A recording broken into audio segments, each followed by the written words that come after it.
be honest, he's stuck in a war that's, I hesitate to say unwinnable, but definitely that doesn't look likely to come out with anything like the kind of goals he had.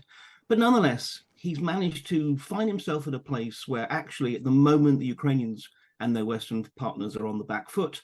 And that's just as well for him, given that he's just announced that, surprise, surprise, he will be running for re-election next year. So at least he can do so from a slightly more positive position. We've been keeping an eye on Vladimir Putin, have we not, for several years. And once a year, what he does is he treats Russian journalists to a press conference, which has been known to last for hours. And this year's going to be a bit different. There'll be questions from ordinary Russians as well as journalists. So what will we learn about him and his mindset as the war grinds on? It's starting in about 20 minutes' time. Mark Galeotti is an honorary professor at the UCL School of Slavonic and East European Studies, a renowned Russia specialist. We often turn to him as we try and understand what is going on in Russia. Good morning to you, Mark. Good morning. I wonder whether... Can we say this, that 2022 was a bad year for Vladimir Putin? 2023 is probably considered to be not a bad year, quite a good year.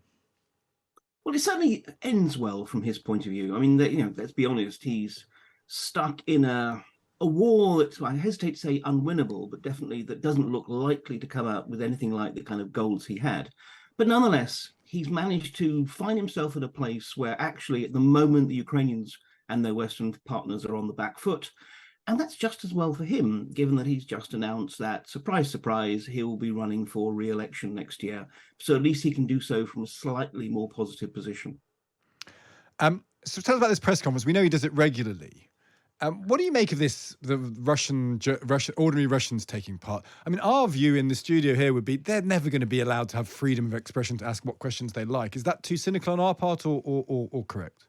Oh, you are terribly cynical, hardened hacks. No, I mean, the thing is that pretty much every year, Putin has had two big main events. He has his big press conference for the journalists, and he also has something called Direct Line, which is precisely one where ordinary Russians send in questions.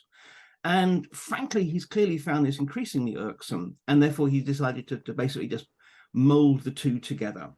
And in the past, look, these things have gone to about 4.5 hours at peak. And this year, we've been told that almost 2 million Russians have actually sent in questions.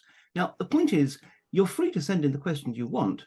But of course, the whole question is actually who gets to pick which ones get presented to Putin.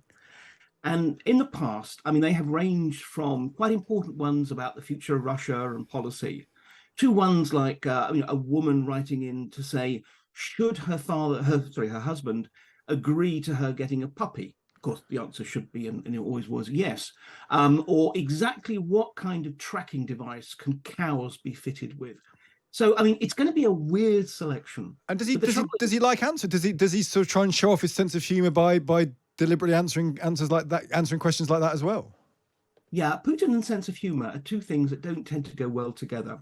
No, it's not so much about humour, it's what he always demonstrates, and it's clearly because he's pre-briefed and he probably has an earpiece to feed him stuff, is that he's the chief executive of the nation in absolute control of every single detail.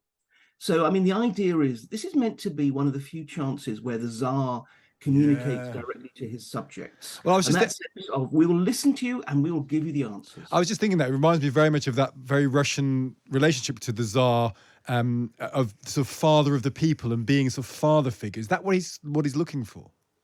Yeah, it's this interesting blend of father figure, but again, Putin does not really do touchy-feely particularly well.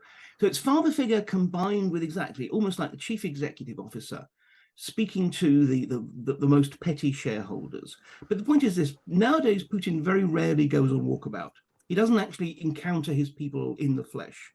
So this is one of the few times. And the trouble is, the reason why people are still desperate to get involved is there's that chance that the Tsar will choose you as an opportunity to show his benevolence. So, people from some little village will write in saying, oh, we still haven't got, direct energy supply or sewage or whatever. And he will say, oh, this is terrible. I must look into it. What's the governor doing?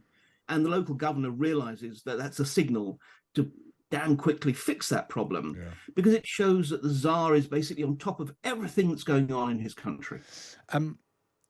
Tsars tend not to brook opposition, of course, and nor does Putin. We've heard about Navalny going missing. How fearful are you, Mark Galeotti, of what might have happened to him? Is it possible that a figure even as prominent as Alexi Navalny might be able to be disappeared from the prison system? Unfortunately, that's always possible. Ironically, the longer we don't hear from him or about him, the more optimistic I get, in the sense of if he had mysteriously slipped on a bar of soap in the prison showers, they probably would have announced it in order to deal with it. The fact that we're not hearing from him probably means he's what in Russian parlance is on étape. In other words, he's actually currently being moved from one prison to another. We know there was talk of moving him to a sort of maximum security one.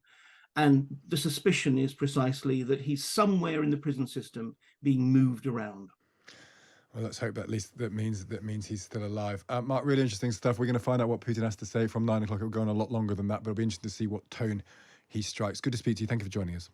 Pleasure. That's Mark Galeotti there, Honorary Professor at the UCL School of Slavonic and East European Studies.